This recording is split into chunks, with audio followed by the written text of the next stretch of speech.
How do you work together to write your songs? Can you describe the collaborative process? Just one of you kind of excel in one part of it, or do you write them together, or do you kind of meet up? You know, just sort of talk me through it, I guess. One of us puts the other one in a cupboard for 2 weeks on dry bread and water, and then sees what happens at the end of that time. I mean, normally kind of like someone will have like a verse or a chorus. Someone not really have written a whole song, because we kind of don't really want to kind of have whole songs written by the other person in a joint venture. Yeah. So, but it could just be kind of like a little, like you know, like a lyric with a bit of melody, and then kind of we'll just play. Actually, on the last album, we did things where we were playing drums and swapping on guitar and stuff, just because we wanted to play the drums, both of us. Yeah. So.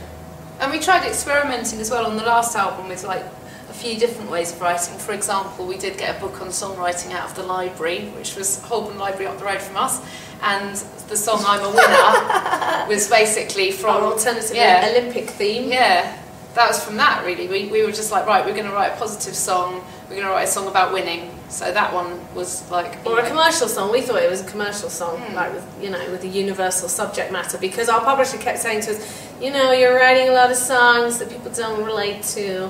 What's Lady and the Flies mean? And all that sort of stuff. He's Canadian, actually. He's bad. But yeah, so we were trying to be more like mainstream on that particular song. Do you think it worked? Yeah, I was listening to it today actually. Did you look at the tips in the book that you got and kind of like go, right, we're going to sort of do it? Guide to songwriting. Yeah, or something like that. And then kind of like it's also kind of the structure of songs, so it's like A, B, C, A, B or whatever, and kind of like structuring songs like that, because we often would structure our songs quite similarly, and then that's a bit boring as well. So was it like a bit of an experiment? It was, yeah.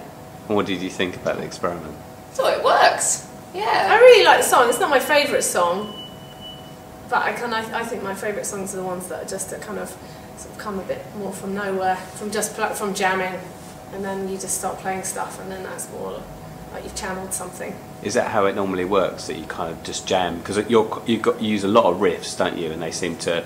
Is it something that's just sort of you're working on?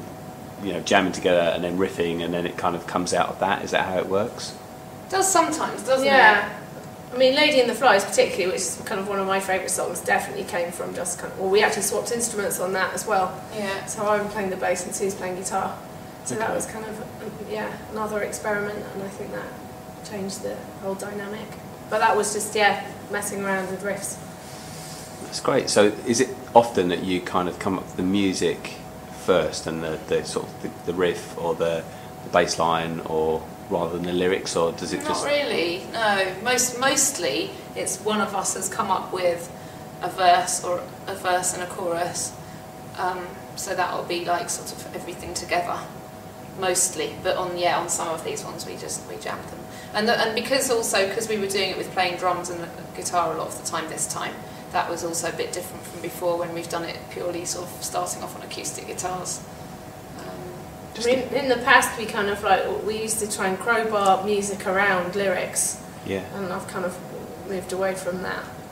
Now we crowbar lyrics around music instead. Well, we don't really crowbar anything, but like it's more like suggesting going with what the music's suggesting now, and going with sounds, and then kind of worrying about the lyrics later, whereas it used to be like a lot about what are we saying and what's the language, which was a bit clunky sometimes.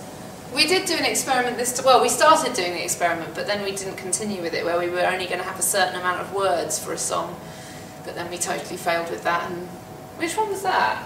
Was it Hey What You Say? We were only going to have 16 words or something. I don't know, but we don't have as many words as we used to have. So, when you're actually jamming together, will you sing kind of like just anything, just to kind of get something in there, and then things will start forming? Is that what happens sometimes? Well, yeah, sometimes we'll kind of like, someone will have like a chord sequence or a melody, and then you just start playing something to a melody, and then Cool. We don't do that thing where we kind of, I've noticed with some songwriters where they'll sing sort of fake words and then put the word, just for the sounds. We've not really done that. Oh, yeah. What have you done that on? Oh, we have done that. We've done that a lot. Have we? I can't remember doing that. Oh yeah. Because we Must don't have kind had of my end up memory with the erased. words that we kind of have the lyrics on the album, aren't the But I mean original things lyrics. like things like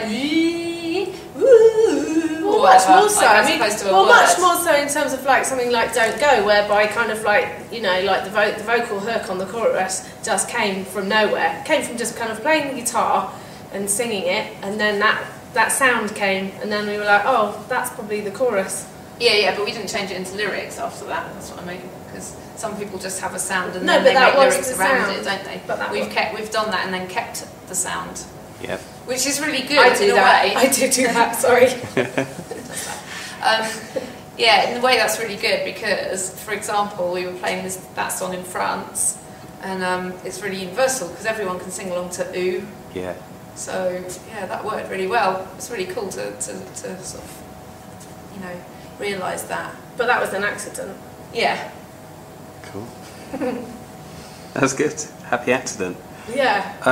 So do your ideas for songs, the lyrics in songs, do they come from everyday phrases? Like "wake up"? Wake up, wake up! Well, that I'm a came winner. from Barry M because we Yeah. wrote that song for like the cosmetics people because they had a "Wake Up Your Makeup" campaign. Yeah. So it came from that And the phrase. marketing guy said to me, "Do you want to write a song for it?" And we were like, "Yeah, okay." Cool. So that came from there. So the I'll take verse, the poetic verse with all the colours and stuff, it's all the colours of their makeup range. Oh, really? Like parrot green, petrol black. They're all, Yeah. They're all kind of like Product lipsticks placement. and nail varnishes and things like that. But they've got really nice names, so it sort of really works because it was kind of cool to use those really nice words. So how did that? So that was so you were writing. You were given, say, write about this maybe, and then you kind of just went away and Yeah, that's they quite just said that this is the new range, and their campaign was "Wake Up Your Makeup," and then we kind of realised that all the names of the makeup were really kind of quite poetic in their own way, and yeah, so we wrote it around that. But we wanted to write it so it didn't necessarily, and obviously you didn't know that, did you? So, No. and people...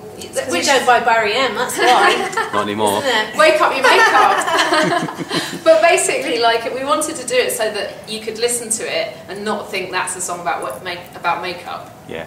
Which works. Yeah. But oftentimes the lyrics kind of like stuff is like autobiographical. So Yeah, because that's like, not Don't really Go about was, makeup. was written ultimately. and it was about kind of not wanting someone to go.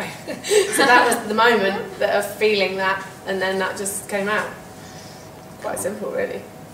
But wake up. The chorus is nothing to do with makeup, really. No. It's to do with sort of being creative and motivating yourself, and so obviously that was cool as well. But that was sort of, we were All given layers. that brief as well, though. It was like, kind of like, you're like Riot Girl or whatever girl band, and you should be communicating with all your fans that are 15, and something with a positive message. So that's why it goes sing, write, paint, make. So because we were a bit like, oh, we're going to do something for makeup. Oh, what does that mean? So then we were trying to do a positive spin Yeah. on, girls Yeah. and makeup and being creative. And it also references a song of ours called DIY, which was from the early days of Robots in Disguise. Right. And we also sort of talk about making stuff. Was that for B&Q, that one? No. Sorry. Should be though, shouldn't it? Why can't they? Might pick up on it maybe. Have a word with them. B&Q, Definitely. if you're out there, DIY. They are out there somewhere. They are.